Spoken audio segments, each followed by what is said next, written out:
नमस्कार।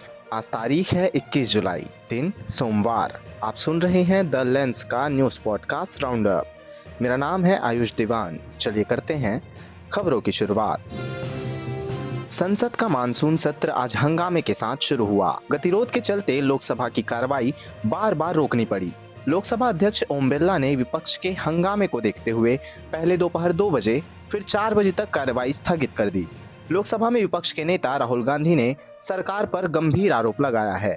उन्होंने कहा कि सरकार उन्हें और विपक्षी सांसदों को संसद के मानसून सत्र में बोलने की इजाजत नहीं दे रही, जबकि केंद्रीय मंत्रियों को यह मौका मिल रहा है। राहुल ने इसे संसदीय परंपराओं का उल्लंघन बताया। विपक्ष ने पहलगाम आतंकी हमले और बिहार में मतदाता सूची जैसे 8 अहम मुद्दों को उठाने की मांग की, लेकिन उनके कार्यस्थगन प्रस्ताव को ठुकरा दिया गया। अब खबर मुंबई से। साल 2006 के मुंबई लोकल ट्रेन बम धमाकों के मामले में बॉम्बे हाई कोर्ट ने आज फैसला सुनाया। 19 साल बाद कोर्ट ने सभी 12 आरोपियों को बरी कर दिया है। इनमें से 5 को मृत्युदंड और 7 को उम्र कैद की सजा सुनाई गई थी।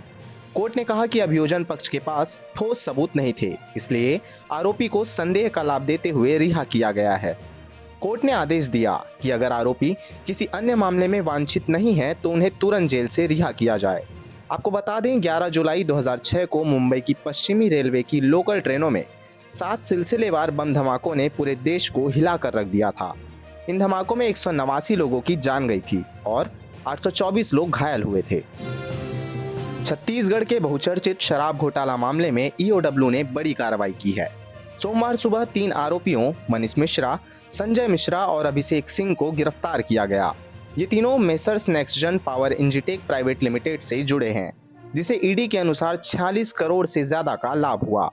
आरोप है कि FL10 ए लाइसेंस के जरिए विदेशी शराब की आपूर्ति में घोटाला किया गया। ईओडब्ल्यू ने आरोपियों से पूछताछ की और उन्हें कोर्ट में पेश किया, जहां रिमांड की मांग हो सकती है। ईडी और ईओडब्ल्यू की FIR में तीनों का नाम शामिल है। इस मामले में और खुलासे की उम्मीद है। कर्नाटक के मुख्यमंत्री सिद्धरमैया ने सुप्रीम कोर्ट के उस फैसले का स्वागत किया है जिसमें उनकी पत्नी BM पार्वती के खिलाफ मैसूर अर्बन डेवलपमेंट अथॉरिटी से जुड़े कथित अवैध जमीन आवंटन मामले में प्रवर्तन निदेशालय की याचिका खारिज कर दी गई।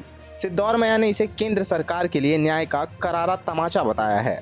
सिद्धरमैया ने कहा, राजनीतिक लड़ाई वोटरों के बीच होनी चाहिए, न कि संवैधानिक संस्थाओं के दुरुपयोग से। केरल के पूर्व मुख्यमंत्री और कम्युनिस्ट पार्टी के दिग्गज नेता VS अच्युतानंदन का आज तिरुवनंतपुरम के एक निजी अस्पताल में निधन हो गया। वे 101 वर्ष के थे। 23 जून को दिल का दौरा पड़ने के बाद से वे ICU में भर्ती थे। उनके पार्थिव शरीर को कल अलप्पुझा ले जाया जाएगा, जहां बुधवार को अंतिम संस्कार होगा। VS अच्युतानंदन ने 2006 से 2011 तक केरल के मुख्यमंत्री के रूप में कार्य किया। वे केरल के सबसे उम्रदराज मुख्यमंत्री थे। उधर छत्तीसगढ़ के वरिष्ठ वामपंथी और ट्रेड यूनियन नेता कॉमरेड B सान्याल का भी आज 73 वर्ष की आयु में रायपुर के एक अस्पताल में निधन हो गया।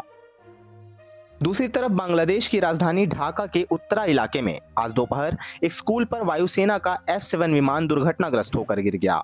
हादसे में कम से कम 16 लोगों की मौत हो गई है और 100 से अधिक लोग घायल हो गए।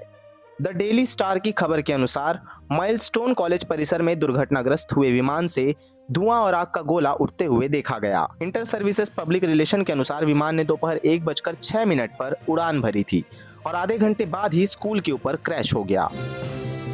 और मुद्दा सोशल है में बात जस्टिस यशवंत वर्मा की। सदन का मानसून सत्र आज सोशल मीडिया पर सिर्फ हंगामे की वजह से ही नहीं चर्चा में रहा, बल्कि जस्टिस यशवंत वर्मा भी एक कारण रहे। दरअसल नोट कांड में फंसे जस्टिस वर्मा को हटाने के लिए करीब 145 सांसदों ने महाभियोग प्रस्ताव पर हस्ताक्षर किए, जिसके बाद यूजर्स सोशल मीडिया में प्रतिक्रियाएं दे रहे हैं। एक यूजर ने लिखा कि पक्ष और विपक्ष भले ही दूसरे मामलों पर अलग हों, लेकिन इस मामले में कोई विरोधाभास नहीं दिखाई दिया। और खबर जरा हटके में बात दिवंगत पंजाबी सिंगर सिद्धू मूसेवाला के वर्ल्ड टूर से जुड़ी। जी हाँ, सुनने से यह अजीब है, लेकिन सच है कि दिवंगत सिद्धू मूसेवाला वर्ल्ड टूर पर निकलने वाले हैं। लेकिन सवाल यह है कि आखिर ये संभव कैसे होने जा रहा है?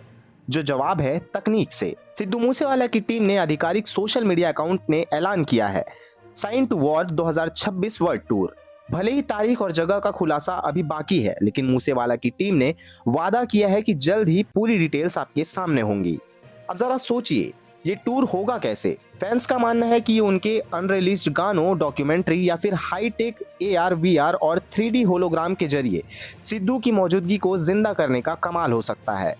होलोग्राम यानी लेजर बीम से बनी वो जादुई 3D इमेज जो देखने में बिल्कुल असली लगती है। लेकिन ये कोई नई बात नहीं है। 2012 में रैपर टुपैक शकूर का होलोग्राम कोचेला फेस्टिवल में स्नूप डॉग के साथ थिरकता दिखा था। वो शो $4 लाख और 4 महीने की मेहनत का नतीजा था।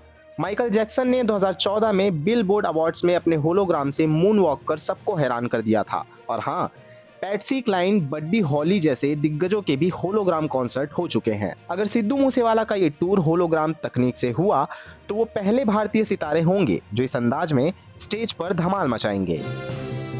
आज के लिए बस इतना ही। कल फिर मिलते हैं नई खबरों के साथ। खबरों को विस्तार से पढ़ने के लिए विजिट करिए हमारी वेबसाइट thelens.in पर। यूट्यूब के अलावा हमारे पेज को X, Facebook और Instagram पर भी फॉलो करें। शुक्रिया।